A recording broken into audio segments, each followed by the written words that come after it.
নমস্কার বন্ধুরা, কেমন আছেন সবাই? আমার নতুন একটি ভিডিওতে আপনাদের সকলকে স্বাগত জানাই। আজ ভিডিও শুরু করার আগেই আপনাদের সকলকে জানাই পৌষ পার্বণ এবং মকর সংক্রান্তির অনেক অনেক শুভেচ্ছা। এই পৌষ পার্বণ উপলক্ষে আমাদের বাড়িতে দেখেছি মা জেঠিমারা সবাই মিলে একসঙ্গে অনেক ধরনের পিঠেপুলি বানাতো। এখন তো মা জেঠিমার কাছে নেই, তাই আমি ভাবলাম আজকের দিনে এই রীতি মেনে চলার জন্য কম করে হলেও কিছুটা পিঠে বানাই। তাই আজকে পাটিসাপটা বানাবো বলে সকালেই চাল ভিজিয়ে দিয়েছিলাম। এখন নারকেল কুড়ে নারকেলের পুরটা রেডি করে নিচ্ছি।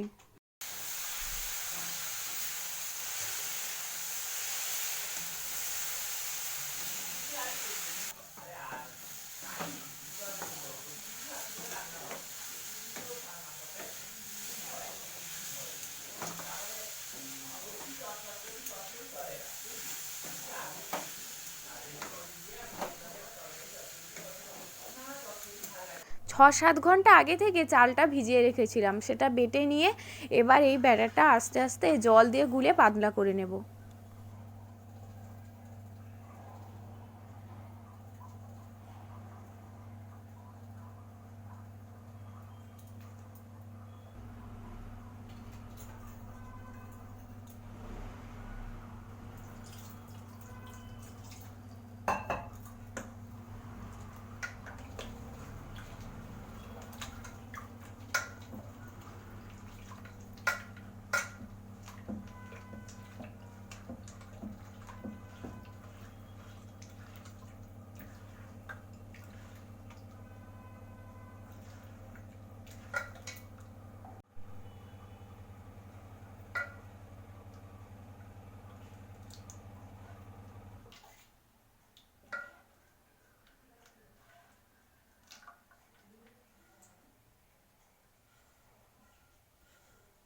নারকেলের পুর এবং চালের ব্যাটার রেডি হয়ে গেছে, এবার চলুন পিঠে বানাই।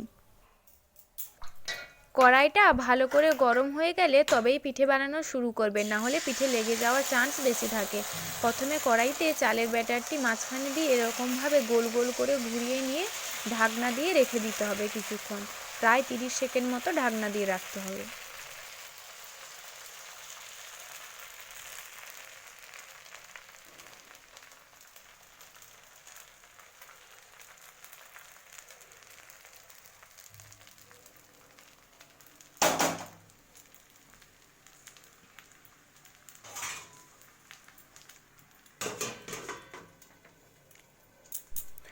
হয়ে গেছে প্রায় 30 সেকেন্ড মতো।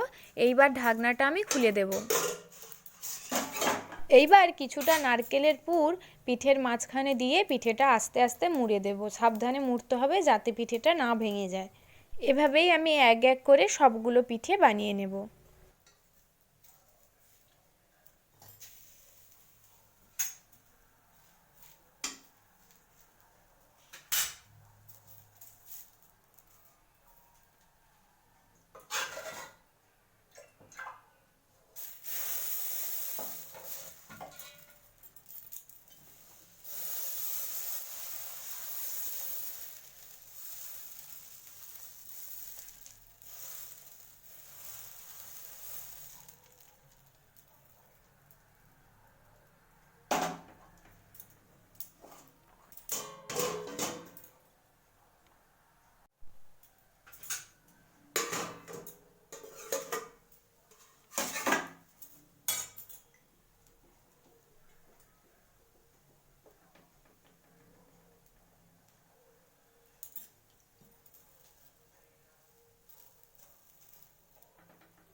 এইভাবে এক এক করে আমার সবগুলো পিঠে বানানো হয়ে গেছে। আপনারা যারা আমার ভিডিওটি দেখেন তারাও অবশ্যই এইভাবে চেষ্টা করতে পারেন, তাহলে দেখবেন হয়ে যাবে পিঠে বানানো।